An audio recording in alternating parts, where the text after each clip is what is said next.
You're here tonight for The Mountains Are Calling, Study in Colorado. So no matter where you are, good evening, good afternoon, good night, depending on what time of day and what time zone you're in today, we're just glad that you decided to join us to learn more about this amazing state and the amazing educational opportunities we have to offer here. Throughout the presentation, we're going to start by each school presenting a little bit about themselves. Then we are going to open it up to question and answer. So if you do have questions, please go ahead and put those in the Q&A piece that is at the bottom of your screen. And we have someone who will be monitoring those questions, and then I will moderate that panel and throw those questions to our panelists to answer. So again, welcome, and I'm going to turn it over at this time to Heather Daniels, the Director of Admissions at Colorado State University. All right, great. Thanks, Katie. Hi, everyone. I'm still seeing the numbers climb. So excited to be with you all tonight. And I know I speak for all of our panelists that we certainly wish that we were welcoming you on our campuses right now. Here in Colorado, especially this time of year, it's gorgeous, it's fall. We're in full fall effect as it is right now, even though we've already had a couple snowstorms here in Colorado. But really excited to have the opportunity to talk a little bit about 4 great institutions here in the state of Colorado. So if you could advance the slide, please.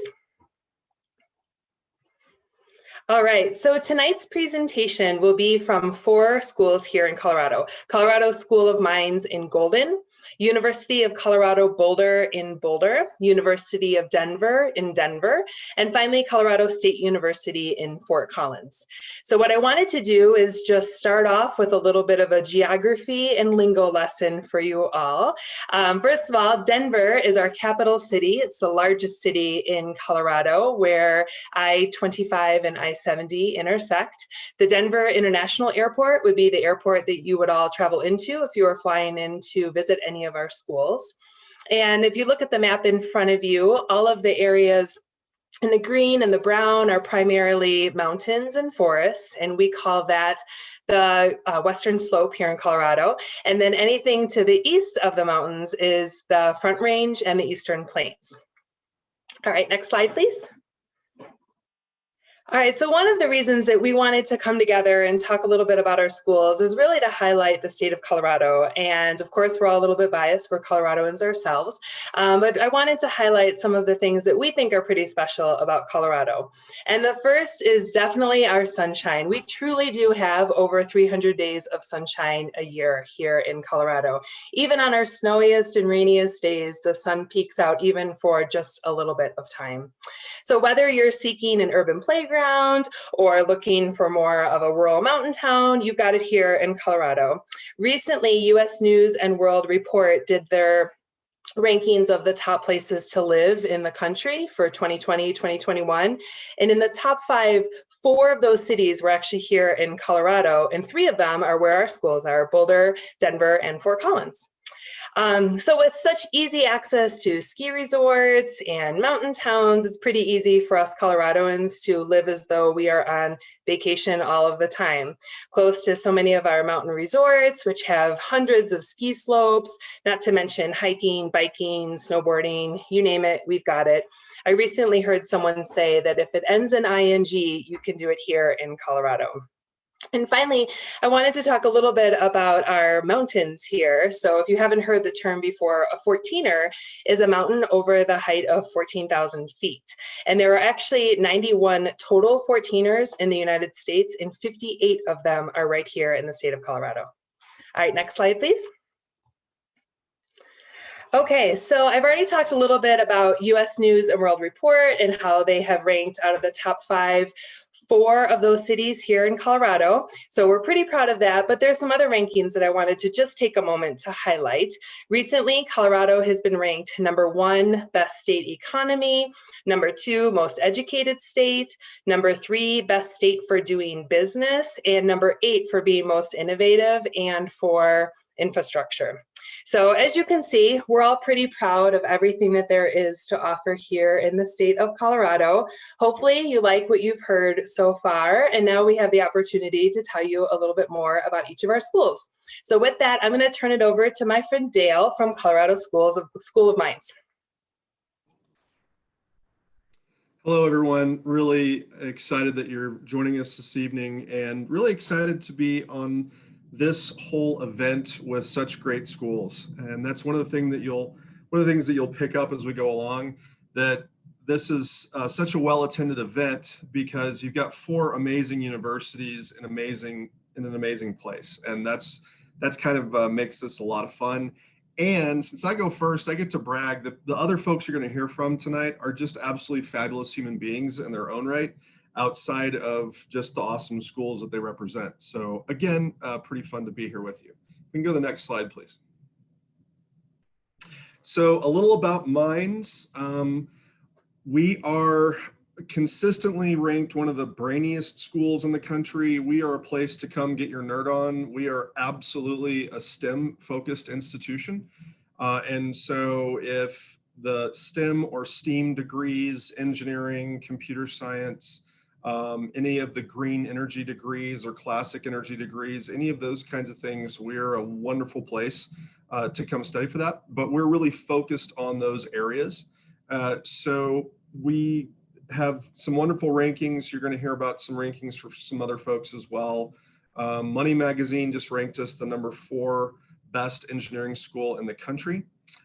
We are a little bit smaller than some of the other institutions that you're going to hear from, and that we are part of the state system, but we're really a focused school. So we have about 6,500, somewhere between 5,500 and 6,500, depending on how you count the online students and things like that.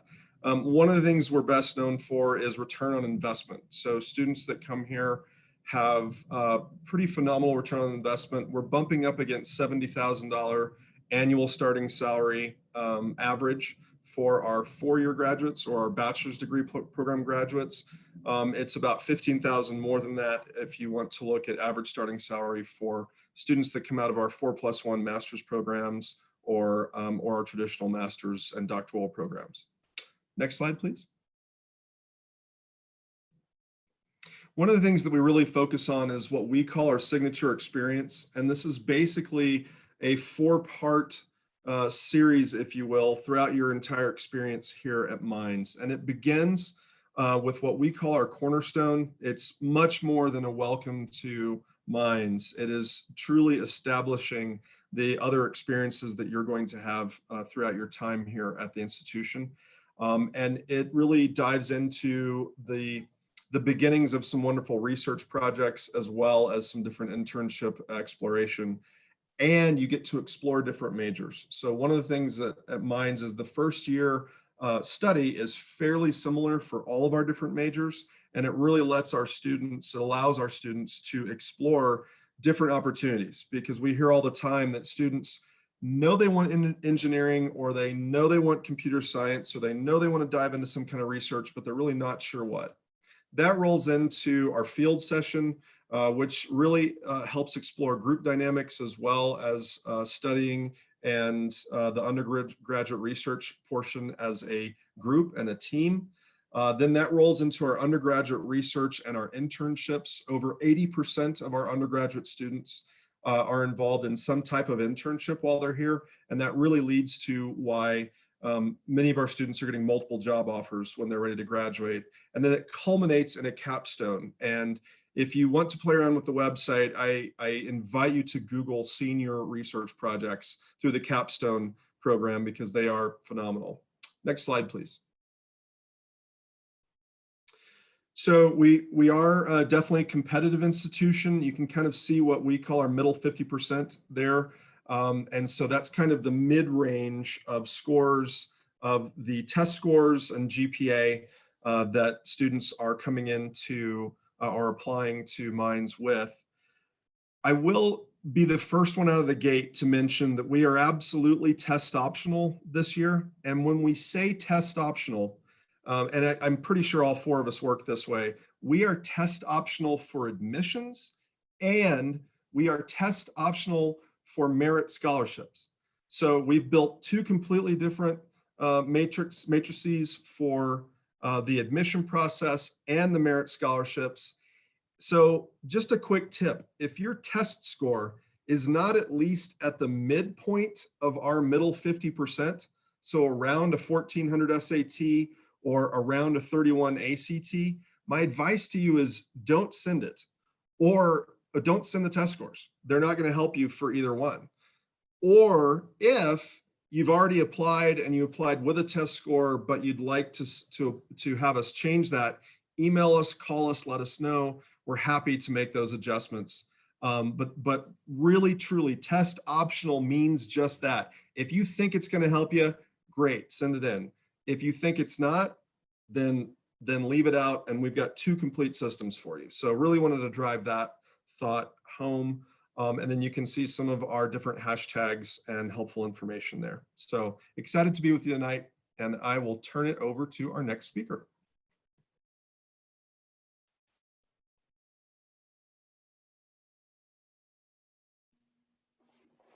Oh, thanks, Dale. Sorry, I'm driving the screen, and I've got 3 different screens I'm working on, so sometimes I got to find my cursor.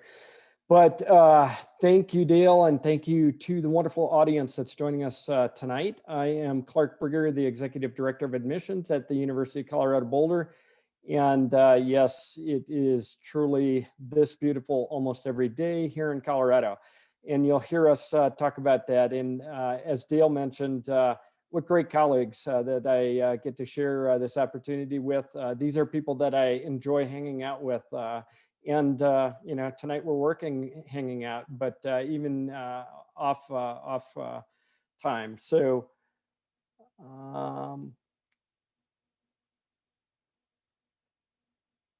did my video come on? Yes, you are Should good. have. You're good. Okay, thank you very much. Yeah, I couldn't find that, I guess. So as Heather mentioned, you know, sunshine. We love our sunshine, and you know, truly it's there. So the average high temperature on campus in Boulder in January is 47 degrees. 47 degrees high temperature in January. So nothing to sneeze at. So, you know, even though it snows, the sun doesn't let it stick around for too long. And, you know, on the application side of the house, I want you to know that, you know, we regularly talk about being an office of admission, not denying students. We are looking for reasons to admit students through our holistic review process, which means that we thoroughly read each student's file from end to end. See if it will advance for me. There we go. You know, as Dale pointed out there, middle 50th percent, this is ours on the screen. You know, many students are always wondering what's it take to get in. And, you know, if you're in this range, you've got a pretty good shot at it. But again, this is the middle 50th percent. So there's 25% below that, and then there's 25% above it. So we're looking for good students who want to partner with our faculty in your academic pursuits and help them in their research. At CU Boulder, we encourage our students to be driven. Ranked number 42 amongst the top public colleges and universities in the nation, CU Boulder is also ranked number 2 in the world for geosciences, according to US News and World Report's 2021 Best Global University Standings. Geosciences is considered the study of Earth, from its structure to the history of its formation. Studies in the field of geosciences include geology, geography, geophysics, geochemistry, climatology, oceanography, and petroleum geology. In other majors, not only do our students help to build satellites, but they get to actually fly them in one of our 2 NASA certified mission operations centers. We have 7 different colleges, schools, and programs that lead directly to an undergraduate degree, and more than 30 5-year Bachelor Accelerated Masters, or BAMS programs, in which a student receives a master's degree in less time and at a lower cost than if they were to enroll in a standalone master's degree program after completion of their baccalaureate degree. In a student's senior year, they're essentially double dipping by taking some courses that count toward each degree. And it's okay to be undecided. In fact, most students actually change their major at least once while they're in college. To facilitate the discovery process, we have a wonderful program for exploratory studies. This is where I encourage the truly undecided to apply. PES, or the Program for Exploratory Studies, has expert advisors with a broad knowledge of the entire university. PES advisors will point you in the right direction, and any degree is possible for our students who start within PES. So with over 100 majors, we inspire our students to be innovative. Big ideas are born and shared across our campus. We encourage students who are interested in cultivating original ideas to get involved with programs that push boundaries. Our university is full of labs and events that let students question, experiment, seek answers, and find solutions. Because making connections is important, we help our students build bridges with Boulder's entrepreneurial community. CU Boulder is a top 25 college for students who want to change the world. Our students have helped form 103 new companies based on CU Boulder technology since 1994, and 229 energy and clean technologies have been developed here since 2006. I want to make it clear that in our application process, we are not asking for your test score, as Dale said. We are truly test optional, meaning that we will consider them if you ask us to, and we won't consider them if you apply without submitting them. So send them if you want or not. My mantra is, when in doubt, submit your application without test scores. Then if you don't get the decision you were hoping for, you can choose to submit your test scores and appeal your decision. It will not disadvantage you in any way if you don't send them. Our automatically awarded scholarships, as Dale pointed out again, are test blind at CU Boulder, which means we're not considering test scores in that automatic awarding of scholarships. They've been removed from the process. So University of Colorado Boulder is located in Boulder, Colorado, a great city, the number one, many times the number one college town, number of times the happiest city in the nation, the number one healthiest city in America, the smartest city in America, the number one metro area in the United States for female entrepreneurs. And I would like to highlight these dates here, so please pay attention to our deadlines. By the fact that you are spending time with us this evening, I encourage you to apply early action by our November 15th, Sunday night deadline. If you want to delay, then please submit by our regular decision deadline of January 15th in order to qualify for the greatest scholarship opportunities. And to be clear, early action is not a binding agreement for students. By meeting our early action deadline, CU Boulder has a commitment to send you your admissions decision by February 1st. You still have months to consider where to attend before making your deposit. So in my last slide, I would like to introduce you to the top companies that hire our students. We are seeking students to agree to abide by the Colorado Creed, to act with honor, integrity, and accountability in all of our interactions with others, to respect the rights of others and accept their differences, and to contribute to the greater good of this community. At CU Boulder, we strive to uphold inclusive excellence by encouraging all members of our campus community to live the creed. I look forward to answering your questions during our question and answer period. And at this time, I would like to pass the mic to Derek. All right, well, good evening, good morning. I shouldn't say good morning, but really good evening, good day, wherever the time may find you today. Again, hello, my friends, and greetings from Denver. My name is Derek DeBose, and I am our Associate Vice Chancellor for Enrollment and Director for Admission here at the University of Denver.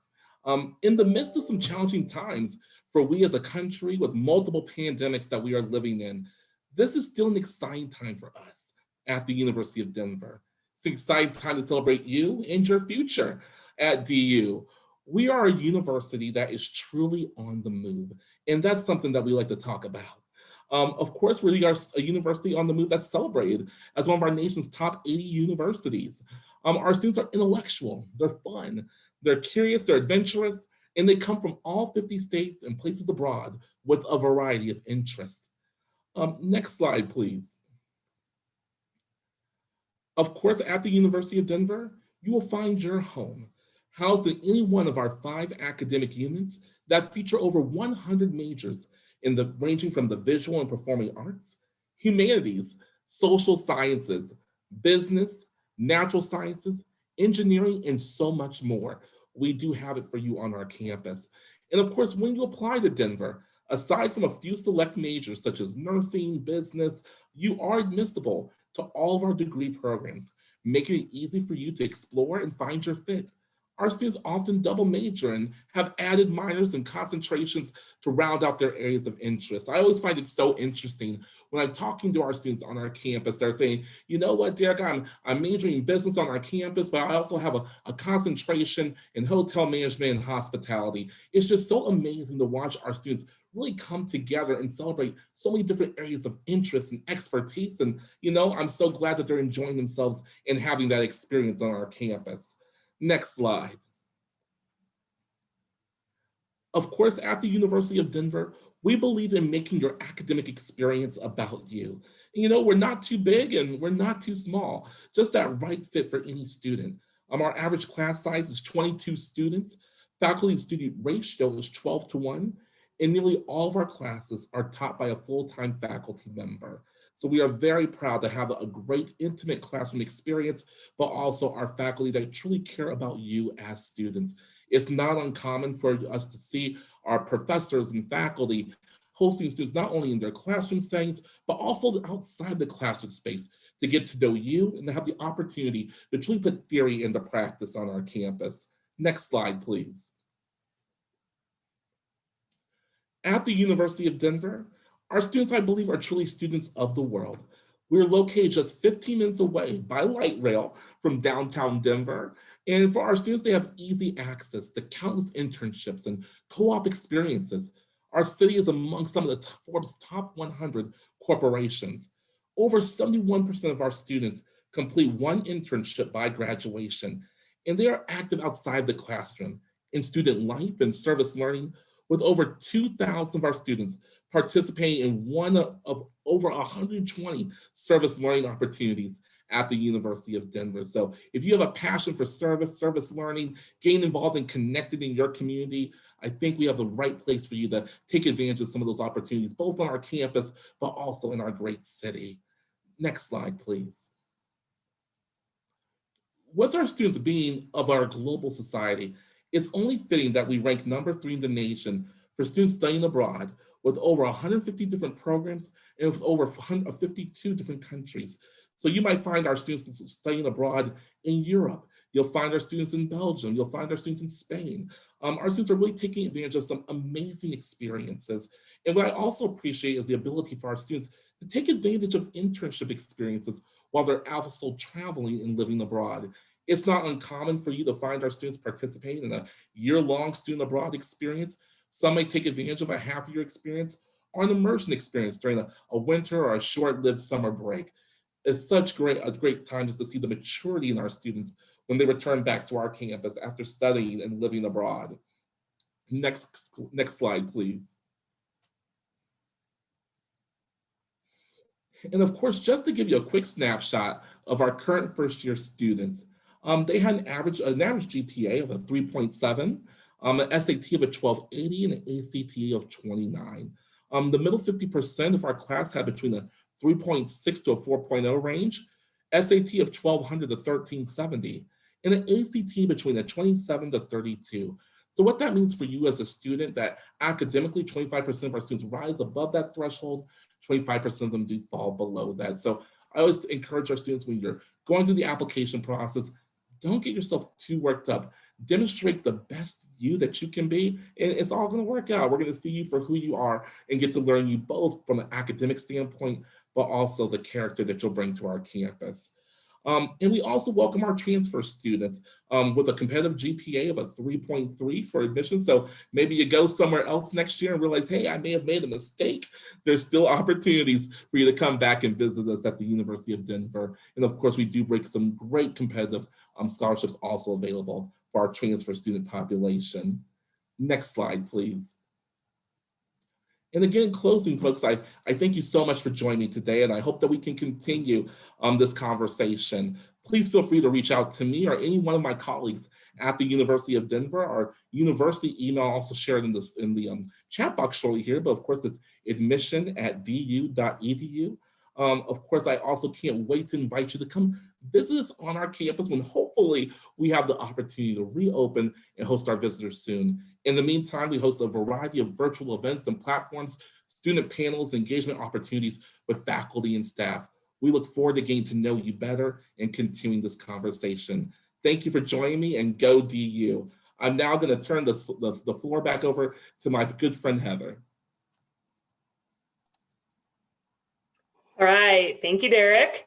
Okay, hi again, it's me, I'm back. I'm really excited to be part of this panel with these great colleagues. And my name is Heather Daniels. I serve as the Director of Admissions at Colorado State University, which is located in Fort Collins. Next slide, please. All right, so I want to start off talking a little bit about our location. As I just mentioned, we are in Fort Collins. Fort Collins is about 1 hour north of Denver. We're about 1 hour south of the Wyoming border. So we're up in the northern part of the state, right up against the foothills to the Rocky Mountains. So it's a pretty phenomenal part of the state. I'm pretty proud to live here. We have about 174,000 people that live in Fort Collins. That does not include our student population. So that makes us the fourth largest city in the state of Colorado. We're often known for being a pretty incredible city. We've got really great access to the outdoors, being up north a little bit, bike-friendly community, and really known for our downtown area. The campus is actually located right next to downtown, all within walking distance, so pretty easy accessibility for our students. Next slide, please.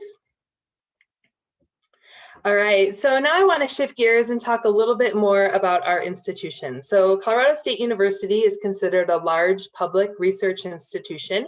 We have about 28,000 total students at CSU, about 24,000 undergraduate students. The university makes up 8 colleges. I'm going to do my best to name all 8. I feel like sometimes I always forget one. So we have the colleges of natural sciences, natural resources, agriculture, business, liberal arts, engineering, health and human sciences, and finally veterinary medicine and biomedical sciences. So within those 8 colleges, we have over 250 different programs of study. So quite a few to choose from, lots of really great opportunities for students to find their academic place on our campus. We also offer an honors program. So if you or your student is someone who is interested in even those smaller class sizes, greater accessibility to faculty members, the honors program might be a really nice option for you. Next slide, please. All right, so there's lots happening outside of the classroom. So I just want to take a moment to talk a little bit about what our campus environment is all about. We have over 500 different clubs and organizations. They range from academic to multicultural, religious, recreational, you name it, we've got it. I know my colleagues would say the same on their campuses, that the college campus and the experience, so much of that is actually outside of the classroom. So really getting to know the feel of the campus is really important. So knowing that we have lots of opportunities for students to engage. If it's a student who has been really active in high school and they want the opportunity to continue that in college, there's a place for that. If a student really hasn't had the opportunity to be as involved in an extracurricular way, there's an opportunity to start that in college. And it's a really great way to meet other people and start to gain some of those skills. Colorado State is part of the NCAA Division I, the Mountain West Conference. We have 16 varsity sports. Our football season just came back. We had a big win last week. We've got a big game tonight against Boise State, and so far game is on. But we've got some pretty incredible varsity sport opportunities, also lots of club and intramural programs if students are interested in that as well. I'm pretty proud of our student to faculty ratio of 19:1. Given the size of our school, there's definitely an emphasis to try and keep class sizes smaller. Over 60% of our classes have fewer than 30 students. I want to talk a little bit about research. We've been consistently ranked in the top 10% in research and development. And more recently, we were ranked number 4 among universities doing work with COVID, specifically on a vaccine. So really exciting to see some of that research happening on our campus. All right, next slide. Okay, and then finally, I just want to take a moment to talk a little bit about the admissions process and what that means for students. I'll start off by just giving a little bit of a sense of our incoming class student profile. For us, the middle 50% of our GPA is between a 3.3 and a 4.0. We also are test optional, so that is no longer part of our admission or scholarship process. To apply for admission, we use the Common Application exclusively, and our first first deadline is coming up in just a couple of weeks, our early action date of December 1st, and then our regular decision deadline of February 1st. I mentioned the honors program earlier. That is a separate application process after a student has been admitted to the university. And then I also wanted to talk a little bit about WUI. WUI is the Western Undergraduate Exchange. So if any of you are from Western states, pretty much the states west of Colorado, and you are thinking about Colorado State, know that the WUI tuition rate is something that you could be eligible for. We consider students based on their academic profile. Really excited to be with you all tonight and excited to answer some questions when we open it up. So with that, I'm going to turn it back to Katie. Excellent. Thank you to all four of you for that information on each of your institutions. We've had some questions rolling in. So what I'd like to do now is just start by throwing out the first question, which I really love and think is a great question. Someone asked, can a high school junior begin looking at potential colleges now? And would classes such as AP classes and test scores be considered when applying? So I'm going on my screen here. Let's just go. If you have advice to share, Dale, Heather, Derek, then Clark. Great question. Absolutely. It is never too early to start looking at colleges. We know your interests might change, and that's totally cool too. For AP, IB, college concurrent enrollment, dual credit courses, anything like that, honors courses, we absolutely look at all of those kinds of things. We love to see AP, we love to see IB, we love to see concurrent enrollment. And really, we look for students that want to challenge themselves and are ready to try to strive to really look at new levels of math, new levels of science, really expand your horizons. So absolutely, we look at all that stuff. We kind of clump some of those things together with a term called rigor. You might hear that term from a lot of us, but that's a big part of our application review process. So we love to see that, and absolutely, if you, it's never too early to start looking at colleges. So junior year is definitely prime time. I would echo everything Dale just said, and I'd even go earlier than that. So if we have any 9th graders or 10th graders, or maybe some siblings that are listening in right now, it's never too early. Your senior year will come up so quickly, and especially nowadays, it feels like time is just moving so quickly. So never too early. And the only thing I would add, I hope you didn't say this, Dale, and I'm not repeating you, but sometimes if students are taking AP exams, and depending on their scores, they could get transferable credit. So in addition to reviewing based on rigor, there's also an opportunity to bring in some college credit as well. Awesome. And of course, in addition to what Dale and Heather said, I would also want to make sure we also pay attention to some great college summer programs that are out there. So for example, if there's something going on at a local college or university in your own backyard, somewhere completely across the country, take advantage of those programs. It gives you a good sense of what it's like to maybe live on a college campus for a week. We definitely would love to host you. I know many of our universities host these types of programs and would love to host you. So definitely keep a lookout for some great opportunities to really have that on-campus student experience. Nothing to add. All right, thank you. Derek, this question is specifically about DU. Is University of Denver considered more of a liberal arts school? You know what? It's a great question. Are we more considered more of a liberal arts school? One, we are a liberal arts institution, but that's not all that we are.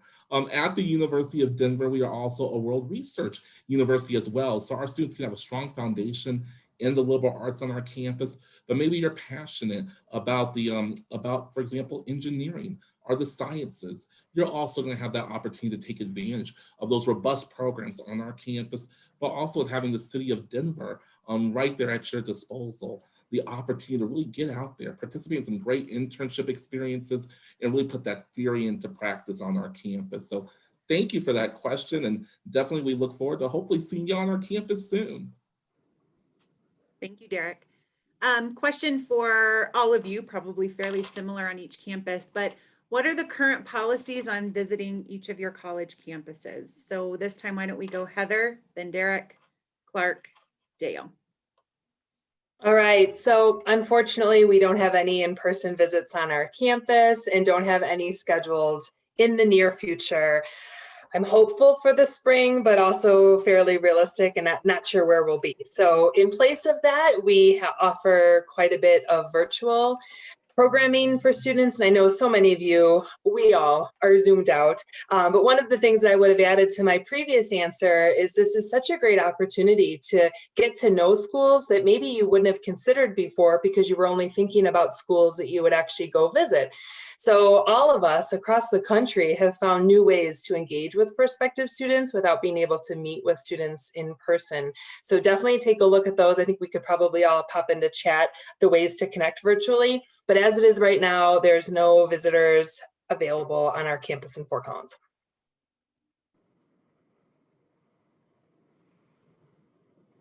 To answer that question from us here at Denver, I'm going to put in the chat box right now a link to a lot of our great virtual visit experiences that Heather outlined a moment ago. Of course, right now at the university, just in part to the world that we're living in with COVID, we currently are not allowing on-campus visitors in a traditional visit format. However, we do permit self-guided tours. So if you do find yourself in the city of Denver, if you want to stop by our campus, we have a great QR code that you can download in front of the Office of Admissions. It'll take you on a fully self-guided tour of our university. And hopefully in the very near future, we are eyeing a return back to our on-campus visit experience. So definitely stay tuned for that. So at University of Colorado Boulder, we are not offering any on-campus visitation right now. I did drop the link into the chat on how to find all of our virtual programming. We think that spring is going to be much like fall, and we're definitely going to start out with the idea that we are not going to be hosting visitors on campus, and that is for your own safety as well as ours. We hope, just like you do, I think that, a vaccine is out there and that it's on the way, and that maybe towards summer that we can, see widespread use of that, and then maybe start welcoming people back either in summer or next fall. But really, we can't plan on that for spring at this point in time. Similar response for us. We've had in-person tours in very small groups most of the fall, but we're actually moving to fully virtual in December in response to the unfortunate spiking in cases and the new orange level. We've got it color coded here in Colorado, so we're now at an orange level, which is cases spiking here as well. I think most of us offer this as one of the options, but we will be starting mid-December. We'll have a virtual tour that's live hosted by one of our students each afternoon. So that's something to look at. I just put the link in for ours. So it's kind of a mix where you get the virtual tour, but you also have a student that's guiding you through it that you can ask questions of one of our current ambassadors. So I think most of us do that same kind of a thing. All right, thank you to all of you. Next question, would it, for test optional schools, would it be considered a disadvantage to not submit an SAT or ACT scores when applying if they are optional? Or would someone be less likely to be accepted if they didn't submit those scores at all? Let's start with Derek, Clark, Dale, Heather. I think and for us, we have a little experience because this is our second year at the University of Denver as a test score optional school. And with that, you are not disadvantaged in any way, whether if you apply with a score or without a score. I think it's for you to lean on what presents you in the best light. If you feel that your test scores help highlight something significant about your academic experience, put them out there, apply with your test score. But if not, you want to say, hey, you know what? I'm really proud of my transcript, the accomplishments I've had in my high school community and everything else. Apply score optional as well. So we really leave this up to you as a student. We want to provide that level of flexibility. We don't want to add any more stress or pressure than it already can be at this time of year. So definitely it's up to you. It's your own prerogative, but you are not disadvantaged in any way. Derek, I think that's great advice. And again, my mantra is when in doubt, submit without. And then if you don't like your decision, go ahead and appeal it with those test scores. I think there are exceptions. Let let's take, for example, a B or less student in high school that has a great test score already in their pocket, then that's going to, help you in that holistic review that we have. On the other hand, if you've got a great GPA and your test score is, in the middle range or even below that, why send it at that point in time? So, again, my mantra, when in doubt, submit without. Yeah, I just couldn't agree more. Definitely only submit the test if you really think it's going to help you for admissions or for merit scholarships anyway.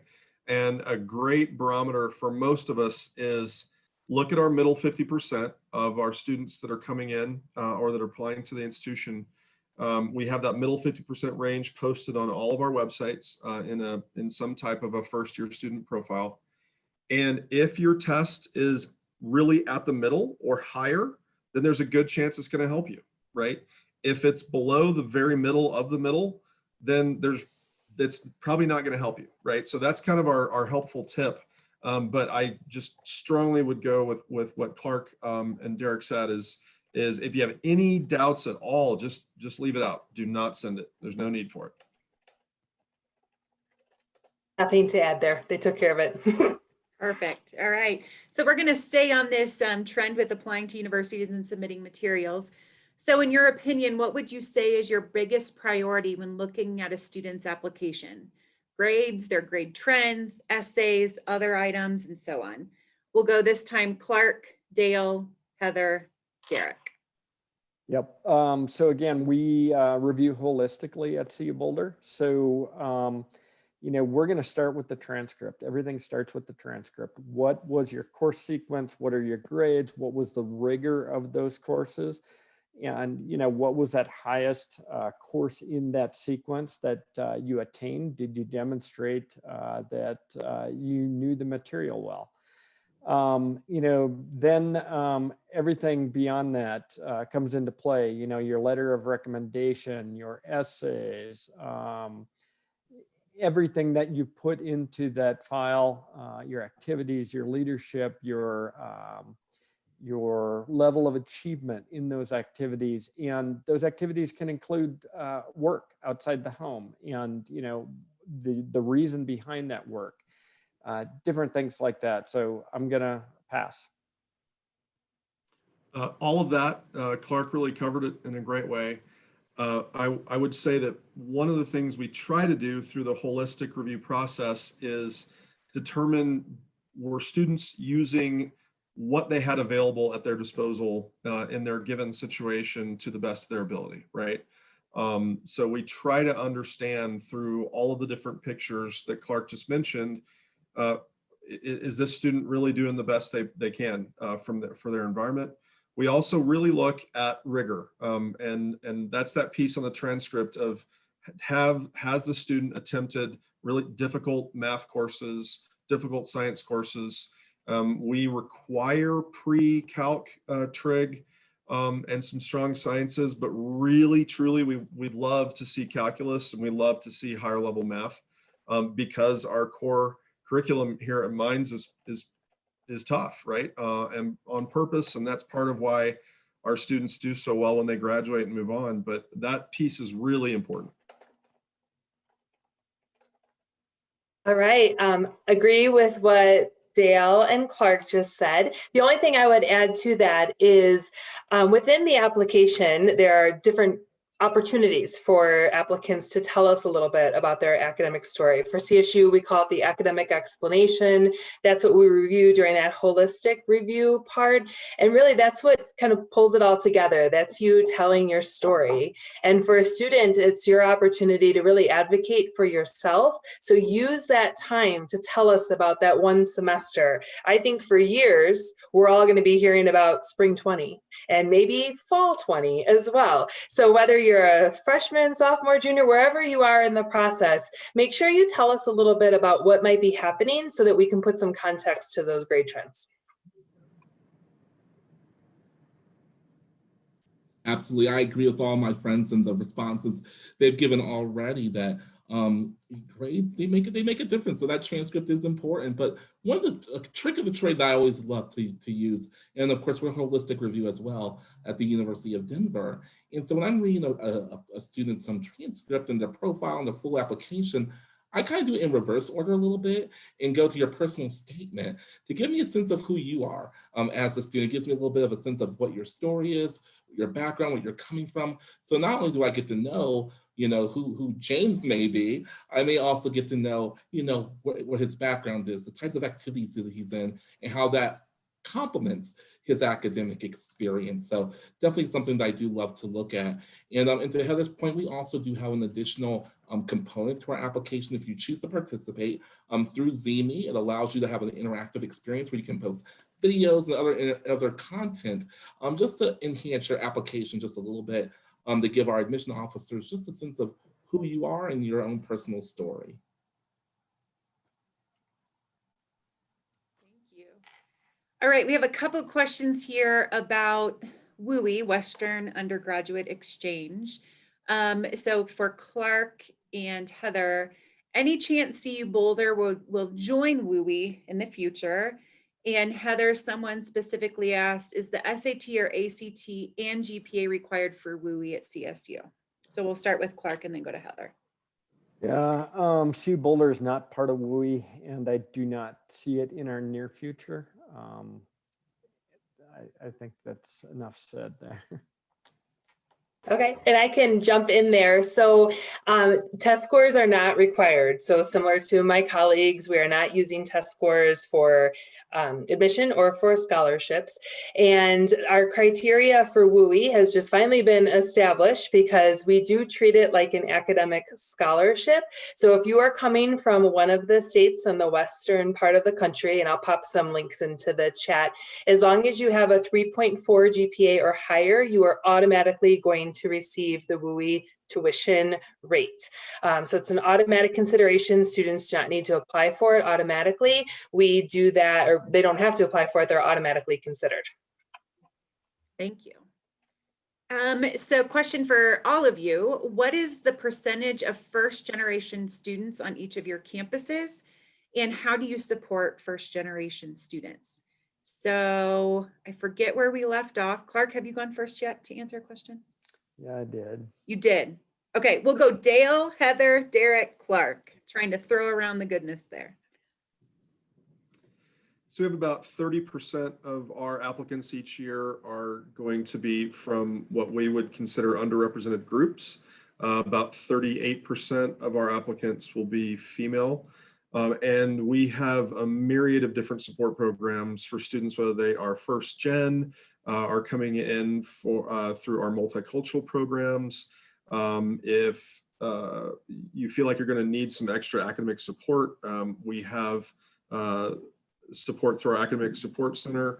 We also have special support for students that are ability challenged. And so there are just a lot of different support systems that we have here on campus for students that are coming from all different types of backgrounds. All right. Yes, I would echo what Dale was just saying. Recently, I actually heard, I didn't know this about Colorado State, but I think it was in 1984, we were one of the first universities to designate institutional funds for first generation students. So first generation has been something that's really important on our campus. I'm pretty sure about 25% of our students identify as first generation specifically. And for those of you that may wonder what exactly does that mean? It's based on parents' highest level of education. So if a parent has not received a bachelor's degree, then you as an applicant or as a student would be considered first generation.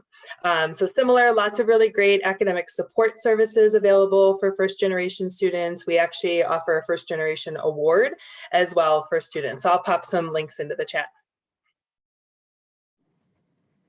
Great, and of course, we have so many great ways of supporting our first generation students.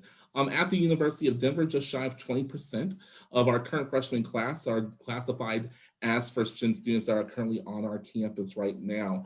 a variety of ways that we support our students. One of the great ways, we have an office which is our Access and Transition Center. So it's a full center at the University of Denver to provide support to our first generation students, because there's a lot to navigate in the college process. You're unsure of, you don't know the lingo of what is a bursar's office, or what is a registrar. I don't know what that is. There's so much about the lingo that none of us understood as first gen students. So I am proud of the great resources that we have, including mentorship opportunities with current faculty and current students as peer leaders and peer mentors on our campus. Of course, some great resources through your academic advisors as well. And we also have what's called essentially our first year student experience opportunity at the University of Denver that every student participates in on our campus, which essentially acclimates you into that first year of your college and your student experience. It's through curriculum, it's through student and faculty engagement, but also connects you both to how a university operates, but the main offerings in our own city as well. So again, so proud of those opportunities. I'm actually gonna put that Access and Transitions link in the box now. Yeah, I think, all of my colleagues have emphasized the idea that first generation is important to all of us in higher education. It's a difference maker. Derek is a first generation student. He just said that. I am myself. We wouldn't be sitting in these seats today if it weren't for higher education. So, certainly we all pay close attention to that. And, it is a focus for us to try to assist those students. At CU Boulder, about 16% of our incoming class is a first generation student. That percentage increases with the number of students on campus through transfers into CU Boulder. We do have a lot of support and some grants and some scholarships that are specific to first generation students. But again, similar to everybody else, we try to put the programming in place to better support these students that, even in my case, right, I struggled in that space because I didn't know it was okay to talk to a person of authority, being the faculty member, and go to their office hours.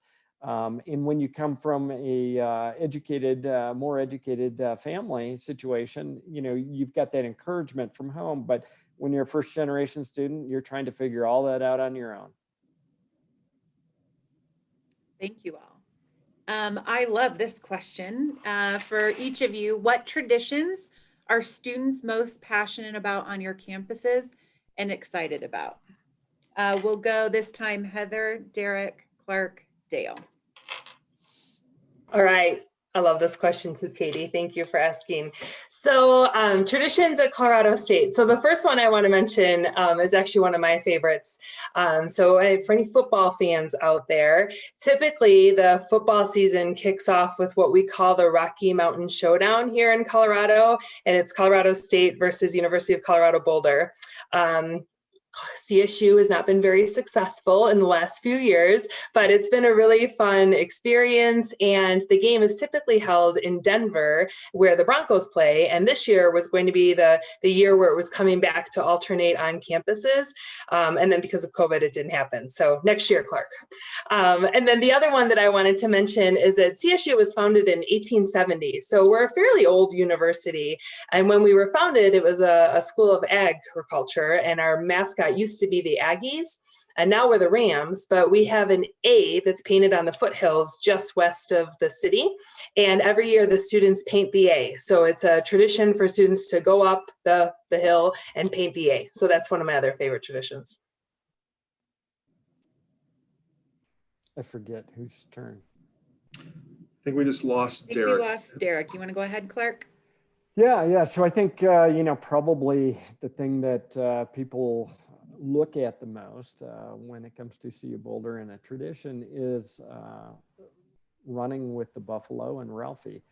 So at football games, we're talking about a live buffalo being run down the field with a bunch of wranglers who are wearing cowboy boots and running, from what they tell us, over 20 miles an hour with that buffalo down the field. And they say that the key to that is taking really high steps because Ralphie actually pulls them so that they have huge strides, and that's how they're able to keep up with Ralphie as they run.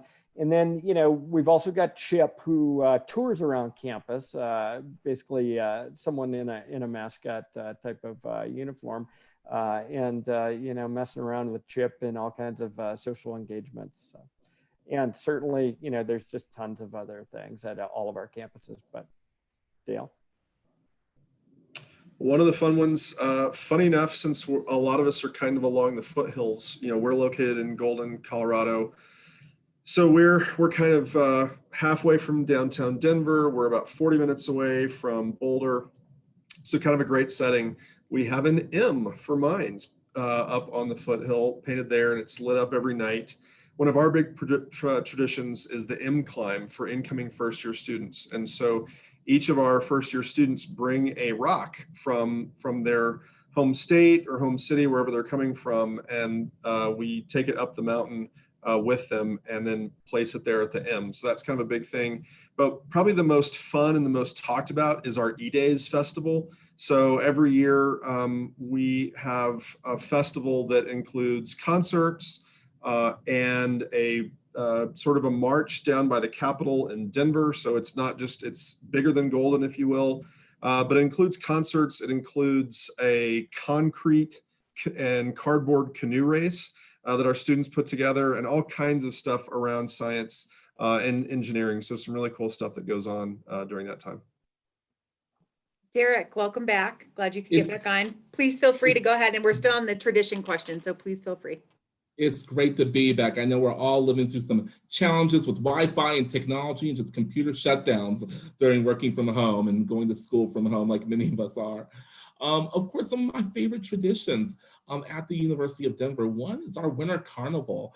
When students are actually, when we pack up and go, we leave campus and we go to the mountains. And it's just a fun weekend of activities in the snow. The whole student body is out there together. We take buses, like we do it all. And we really do this up big for our students. So that is one of my favorite traditions that we have at the University of Denver.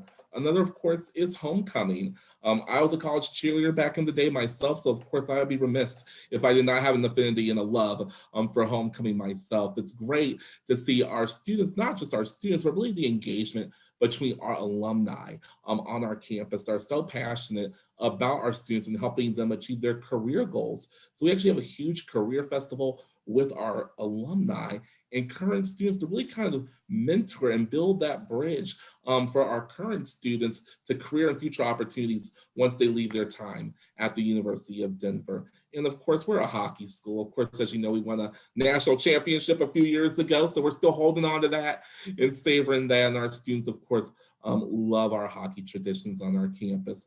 So, you know, I don't know, I was not a hockey guy. I grew up in a football town and that's what I was used to, but I tell you what, it's nothing like this hockey experience and this enthusiasm that our students have on our campus. All right, I have a parent who submitted a scenario question, so bear with me here as I read through this scenario. I think a lot of students and parents can probably relate to this. So my student is currently a sophomore taking honors and AP classes. Student plays varsity soccer and is also part of the marching band. As a freshman, the student received only one B, but that single B dropped the student outside the top 10% of her class. Student also plays club and varsity high school soccer. Parent is wondering if it's worth her continuing to participate in marching band, which is an on-level class, or dropping band and picking up another honors or AP course, which would help raise her GPA and class ranking. Parent is saying we would prefer that the student continues with marching band, as they believe it shows the admissions panel that the student is more well-rounded, but would like to see how schools like you all would consider someone like her. So overall, is it better to increase the GPA or show more consistency in extracurricular activities? So great scenario there, which I'm sure for many of you is not a scenario. So let's start with Dale, then Heather, Clark, and Derek, and any comments you might have about that. So two general thoughts. I love this question because we get something similar all the time. So first part, it's 2020. We're in the middle of a global pandemic and civic unrest and this whole election fun that we've been going through. So the first step is take a deep breath, find your happy space, relax, and let's move forward in that vein. We really hope that all of us collectively have really taken great strides to kind of de-stress the admission process this year as much as we possibly can. We're all still competitive institutions, to be sure, but we're really trying to take the stress out of things. That's why we all stress so hard the test optional piece. But for this, to be honest, we do take a holistic approach. I can't remember the last time I looked that hard at a student's class rank. That is one of the hardest indicators to try to compare apples to apples with students. And every school is different, every situation is different. So I just wouldn't worry about that too much. We'd love to see your student continue or not continue based on what you guys think is best as a family and what the student really thinks, right? So we'd love to see that. And then I'm sure she can tell a great story when it's time to apply. We love well-rounded students. You'll hear this from everybody else. We love well-rounded students. We love engaged students because that tells us that that's probably who they're going to be when they come to our campus. So I would say keep up the engagement, keep up the fun, and take the stress out of it a little bit. So well said, Dale. I don't know how much I'd add to that, except that it's a balance, right? And I think for high school students, this is the time to start to figure out that balance and knowing that academics is really important. I think that that's probably one of the most important factors that college admissions offices are looking at, but we're also looking at students outside of the classroom and how those students are going to contribute to our community. And what does that mean when they get on our campus? Because it's not all about being in the classroom. It is about what you're doing outside of the classroom. So I think it's a matter of really, like Dale said, having that conversation, striking that balance, and also not beating yourself up too much about a B. A B is a good grade. Yeah, I'll jump in. And I will just say, to echo some of what was already said is what is important to the student. Where do they find enjoyment? From everything that's in that scenario, he or she, her, I guess, is what I'm saying now. So she's a great student, and that's going to show through already in her transcript. So if she enjoys marching band, continue and have fun with that.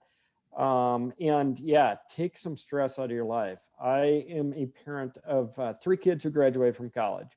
And I will tell you that my oldest did it wrong, and she loaded up on too much in her junior year, where she was a 2-sport athlete, but both of those sports were morning and afternoon practices. And then she loaded up on AP in her junior year against her father's advice, who sits on the other side of the desk. And she's like, no, Dad, I can do this. I can do this. And I let her, and I probably should have not let her. I probably should have really put my foot down, but I'm like, well, you got to learn some things on your own. And I will tell you that not only was it her most miserable year of high school, but it was mine.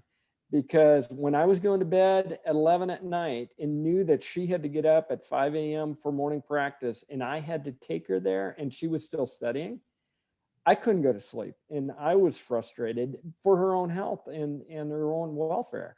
So there's got to be balance in there. And, we are seeing, to the earlier points, that there's just so much stress, in high school. High school's got to also be about learning and growing, just like college is. Mm-hmm. I agree with all my friends already. I think our sentiments are all very similar. A piece of this, I know it's so easy because I'm just going to keep it real. If you're a parent or if you're a student, do not let admissions officers stress you out. Do not let your friends stress you out. Parents, do not let your circle stress you out based on what they think your student is supposed to be doing. We want your student to be happy. We want your student to do what's best for them, to enjoy their high school experience. They have plenty of time, especially when it's your second year of high school. If you have a B, that's all right. It's okay. You still have a lot can happen in a junior and a senior year, and you don't know how things are going to pan out over the next few years. So I'd rather see a balance of a student that's challenged themselves academically, but you know your limits. And I also want to make sure, and you know what? I was in band too in high school. And there's a lot of fun that happens in high school marching band, a lot of growth and development, meeting lots of great people. So stay in band, enjoy yourself, and enjoy your high school experience. Great advice from each of you. We are getting a lot of questions about APIB college credit. Do all of you on your websites have APIB equivalency charts? So if you wouldn't mind, when I ask the next question, if you have a minute to drop that into the chat, we're getting quite a few questions about those equivalencies. That would be wonderful. Next question is, I like this question a lot. Do most students stick with one major, double major, add-on minors? How often do students switch majors, and is it common to switch majors? Let's go Heather, Clark, Derek, Dale. All right, great question, Katie. And a lot of students change majors. We see it during the application process, and then the students arrive on campus and they have their first class in chemistry and they think, oh, maybe that's not what I want to do. So very common. A couple of years ago, we were doing a little bit of an evaluation of where students were at in the application process. And we found that a common place for students to stop out was actually when they had to indicate their intended major. And I think I hopefully can maybe speak for all of us that at 16, 17 years old, did we know exactly what we were going to be doing for the rest of our life? No way. So how do we expect students to be thinking that? So definitely no. I think all of us offer some option of an undeclared, exploring. Those programs are intentional to help students really figure out what they want to major in. There's academic advising support that goes along with that. But we see many of our students changing majors, adding minors, double majoring, adding certificates. So very common and very well supported. Yeah, I think Heather did a really good job with that. If you don't know what you want to major in, that's fine. Undecided is a great way to go. And, early in the presentation, I talked about 20% of our students actually enter undecided, but the reality is it's closer to 40% because there's open option majors within our largest colleges, actually within all of our colleges that, so engineering open option or arts and sciences open option as an example. Those are undecided students as well. They have a little bit more focus thinking that, oh, I want to be an engineer. I just don't know what kind of engineer I want to be. Or, all of the majors I'm interested in are within the College of Arts and Sciences or something like that. But certainly, almost every student changes their major more than once when they're in college, or at least once. And I would say, just in a numbers sense, about 25% of our students double major. Most students add some minors to their major. So, that's very, very common. Yes, I'll hop in, I guess, next. To what's already been articulated, absolutely. Our students on our campus, it's not uncommon to have students that are majoring in, have double majors, single majors, the occasional triple. You'll have students with double majors and 3 concentrations. The opportunities are endless. But I'm a firm believer of not keeping up with the Joneses, but doing what's best for you as a student. It's not uncommon for a student to change their major throughout their time on any one of our campuses. At DU, our most popular major, as I say, is undecided.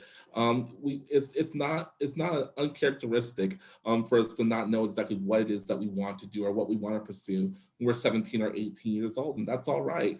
We're going to do our part to make sure that we expose you to a lot of great opportunities to help you figure out what are the things that you're most passionate about, what do you care about, what do you enjoy, and what do you see yourself doing.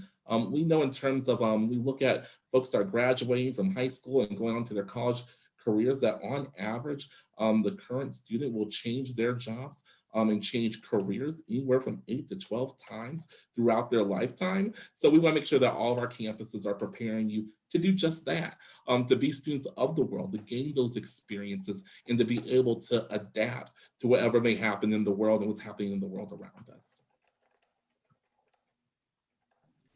Yeah, for mines, I would say technically every student is undecided until year 2. So everyone comes in with a general idea. We have 4-year comprehensive advising for all of our students and all of our different majors. So we're going to be with you every step of the way. We really try to let students explore in year 1. We hear all the time, students, oh, I'm coming in for mechanical engineering. I'm going to be a mechanical engineer. And then they look at civic, or they look at physics, or they look at some of our geosciences. You know, there's a lot of exploration that happens, bottom line. And so we really want that process to happen, and let students find their passion along the way, kind of like what has been stated. So we really focus on the exploration piece, because students really are going to change. One little tiny note, we keep seeing this trend that a lot of students we're hearing apply for mechanical engineering as sort of a default and catch-all, which is actually not a default catch-all. And to Clark's point, undecided is great. Undecided is fantastic. Mechanical engineering is actually our most competitive major when it comes. So if you aren't really sure what you want to do, don't apply for mechanical. Just go ahead and go undecided.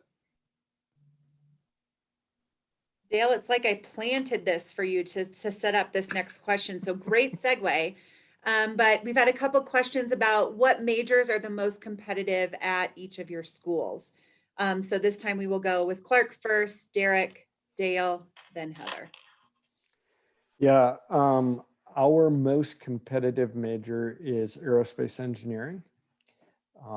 It is super competitive, but you know, I'll tell you behind the scenes, because you're with us tonight, that only about 65% of those that start in aerospace engineering actually major in aerospace engineering. And there's a lot of cross-pollination from other majors, you know, through the process. So, you know, if you apply to aerospace engineering and you don't get in at the first go at it, don't give up, because there is definitely a path to get there.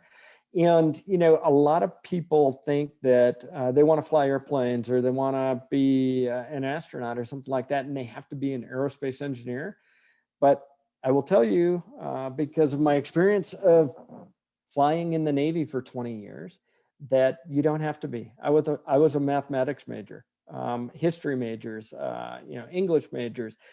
And, you know, to build airplanes and to build spacecraft, we need all kinds. I mean, there are music majors that are involved with the exploration of space. I mean, it's just amazing how many different disciplines play into all of these fields.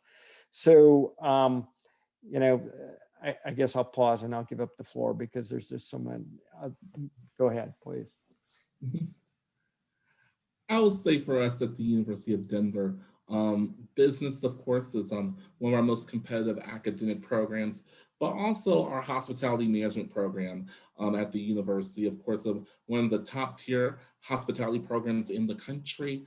So definitely round those out as our most competitive programs.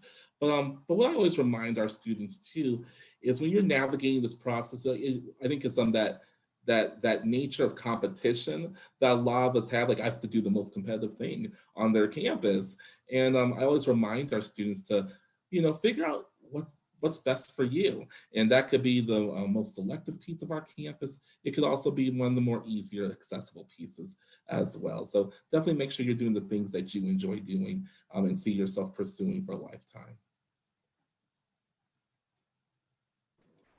I'm not sure if I was next or if Heather was next. Okay, cool. All right, so perfect timing as we're talking about competitive majors, but definitely mechanical engineering is our most competitive major.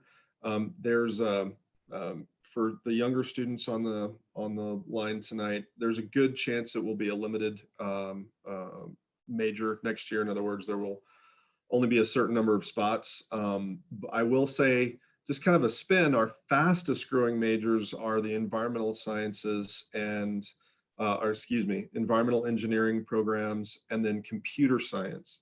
And computer science has been our fastest growing for a while. I think with the addition of cybersecurity and our augmented reality programs, it's really kind of taken off. So those are growing really, really fast, but so far we've been able to keep up with demand and hire more faculty for those programs. Okay, and for Colorado State, our most competitive major for incoming students would be our biomedical sciences major. So biomedical sciences is within our College of Veterinary Medicine and Biomedical Sciences. And a lot of times our students are thinking that if they want to go to our vet school, they should be in that major. And back to Clark's point, you don't necessarily need to have a major in that college to continue on to our vet med program, which is phenomenal. We've got one of the best in the country, but there's a lot of really great programs that students could be in as an undergraduate and still continue with veterinary medicine. For biomedical sciences, I will mention that the reason it's competitive is because it's a capped major for us, and that's due to size in the classroom. So we are working towards some new space on campus so we can actually increase the capacity.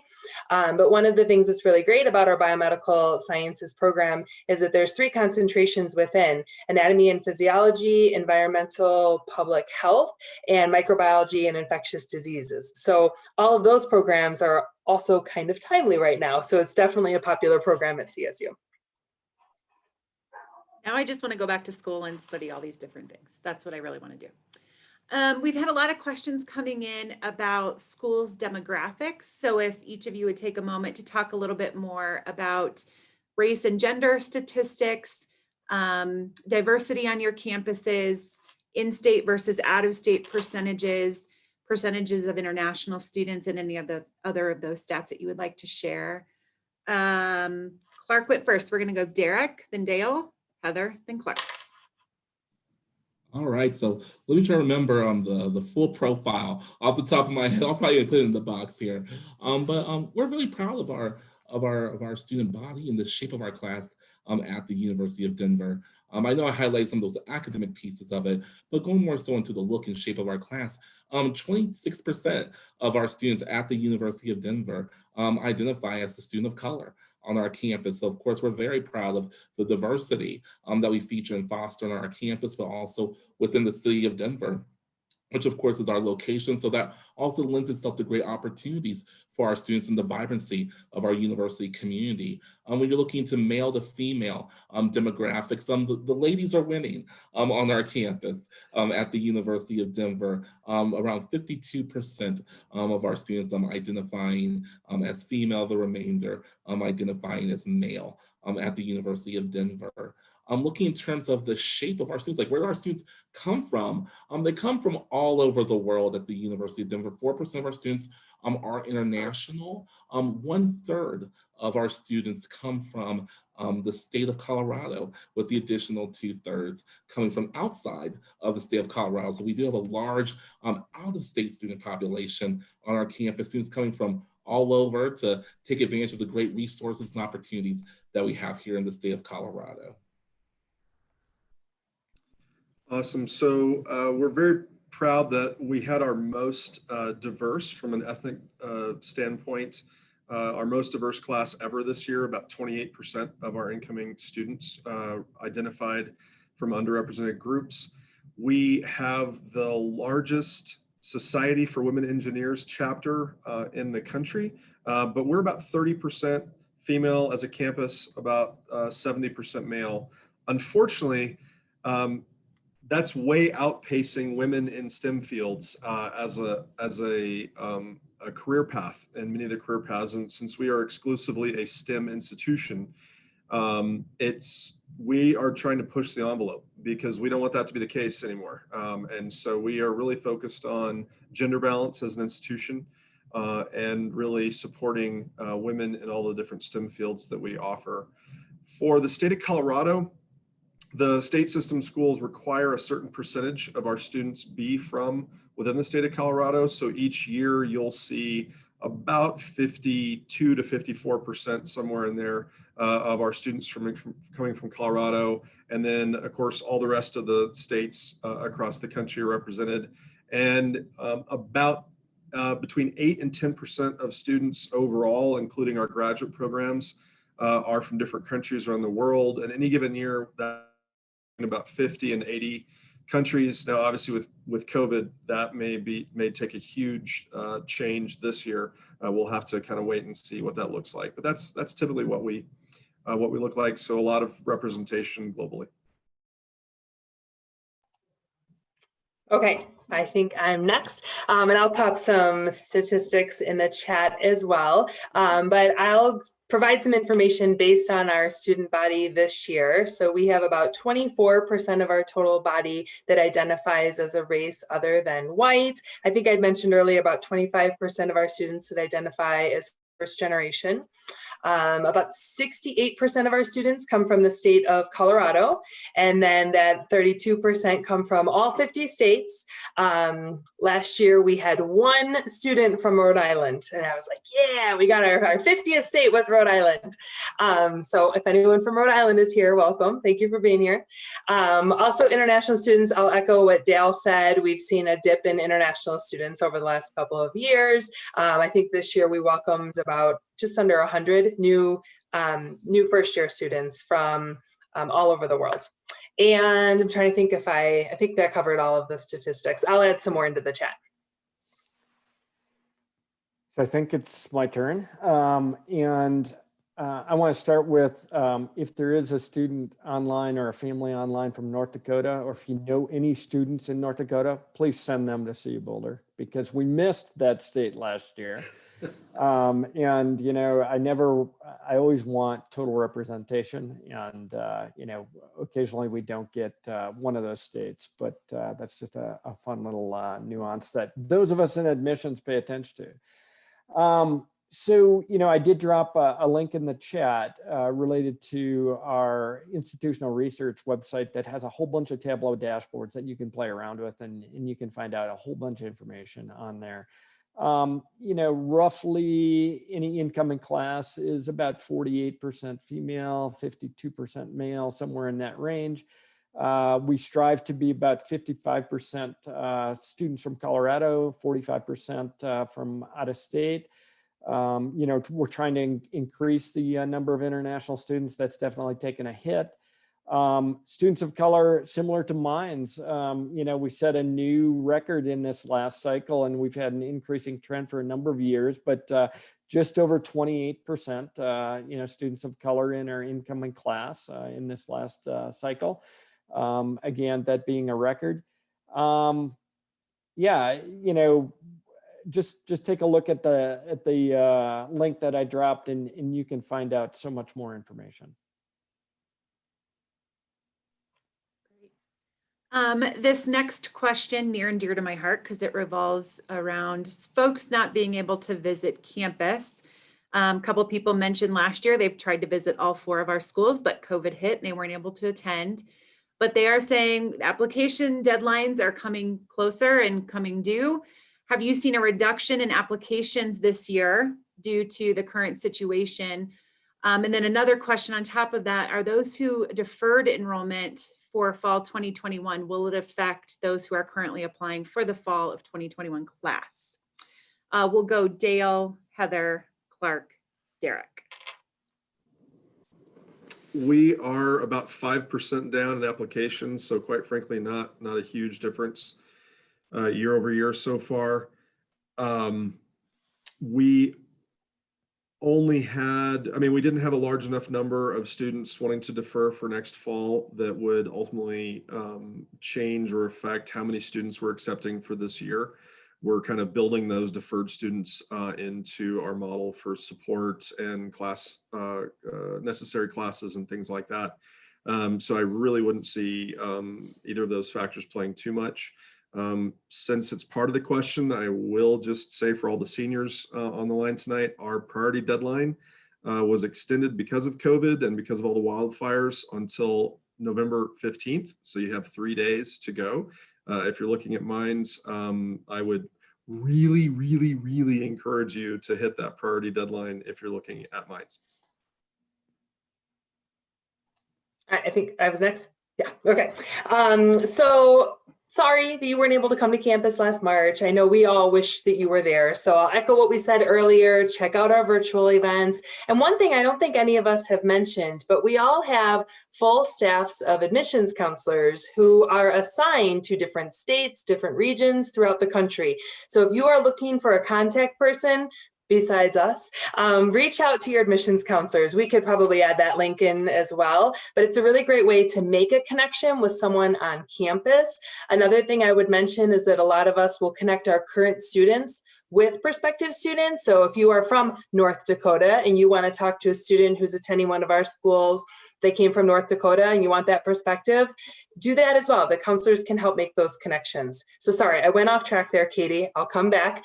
In terms of applications, we too are seeing a little bit of a decline in the number of applications where we are year to year. We usually see an uptick in applications as it gets closer to our deadline. So our first one is in a couple of weeks on December 1. The next one is February 1st.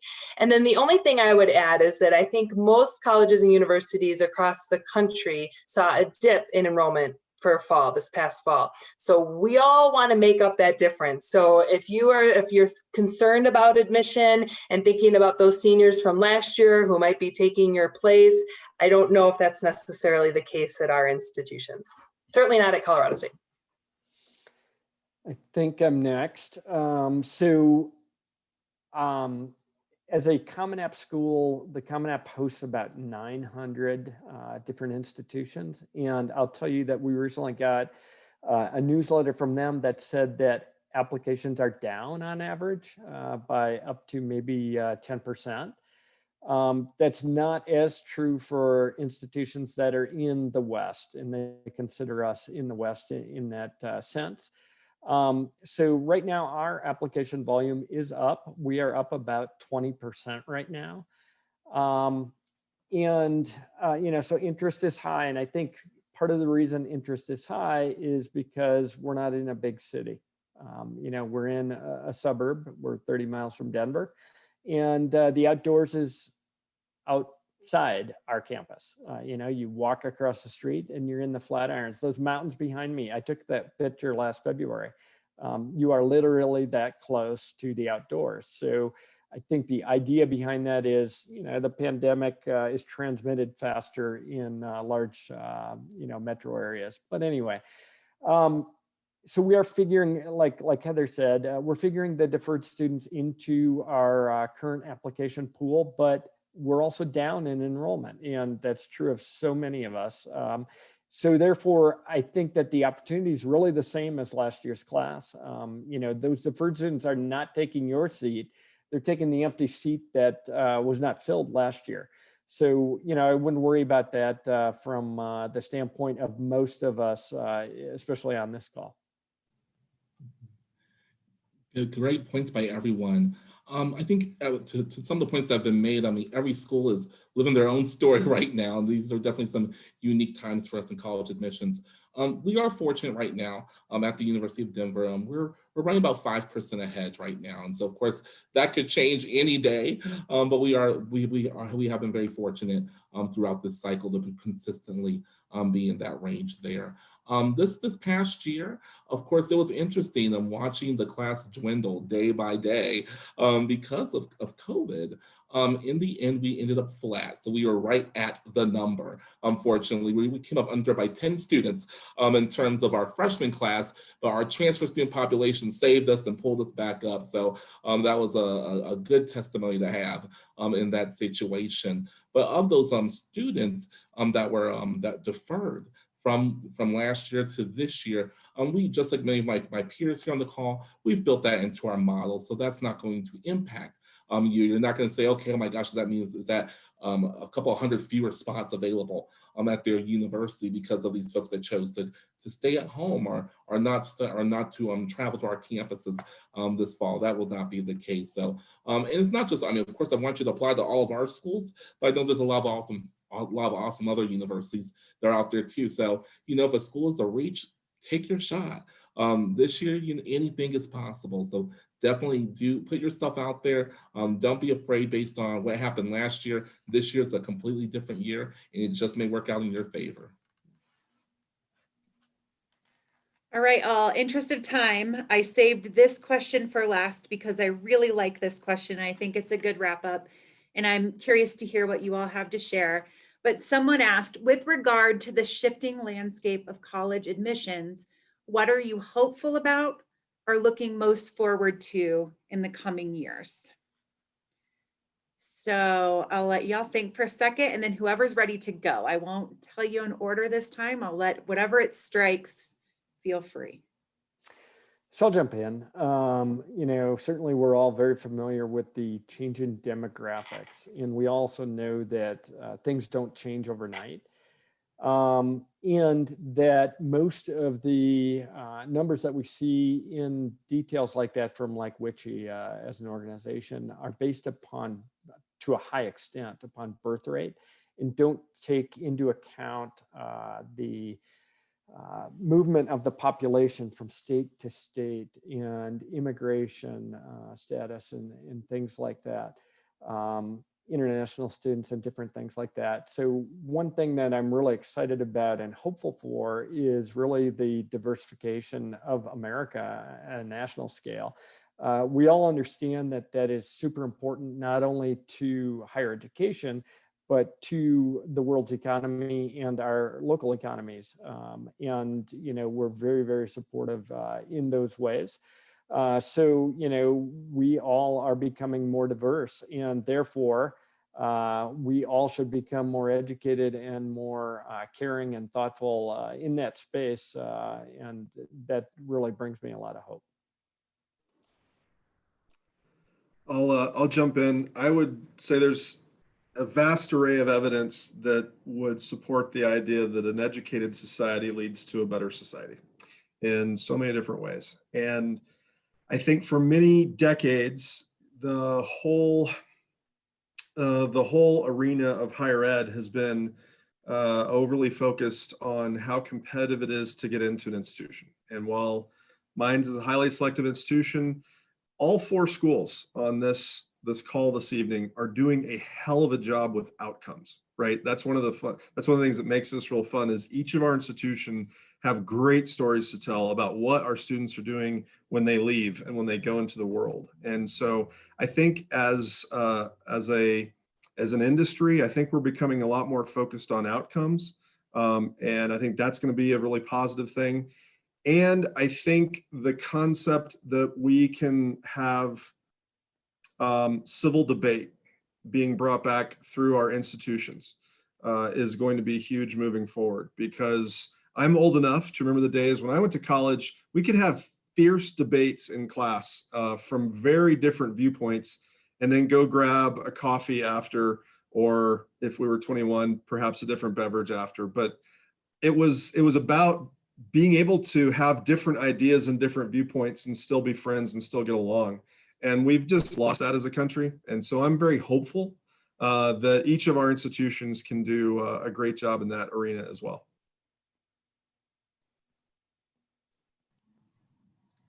Absolutely. I'm still trying to think about what I'm going to say for this question. But I will say, to some of the sentiments that have been articulated already, what I'm excited about is the opportunities for us to also reinvent our work in college admissions and the ways that we engage and connect with students. That's something that I'm excited about. Of course, we were not planning on a pandemic happening and forcing us to shift the way that we do our business, but I think it's going to be for the better. It's going to present so many different outlets and opportunities for us to connect with students. I think it allows us to reimagine the use of standardized test scores, something that folks thought would never happen at so many great universities all over the country.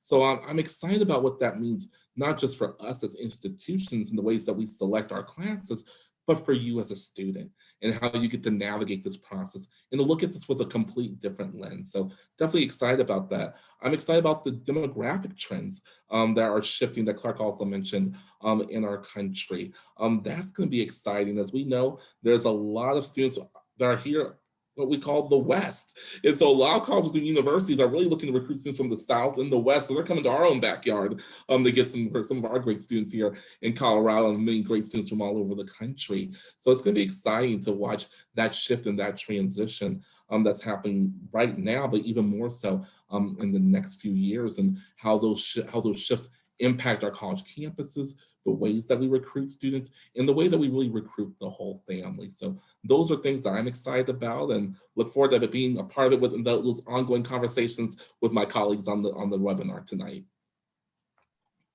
All right, the disadvantage of not getting to the mute button fast enough. I don't know how much I would add to what Dale, Clark, and Derek just said. I think really getting on the other side of this is horrible and horrific. COVID has been for so many people and will continue to be.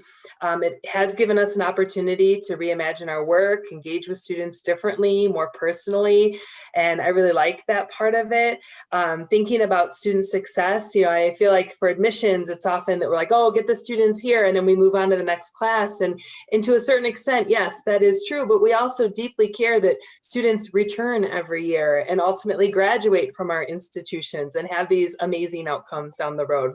And certainly removing barriers. I think that my boss often says, like, let's open the book of no and figure out who wrote that, and let's change it. Like, let's do things differently to provide access to college for so many students. So I'm excited about that and really thankful that I've got so many great colleagues that are doing the same kind of work.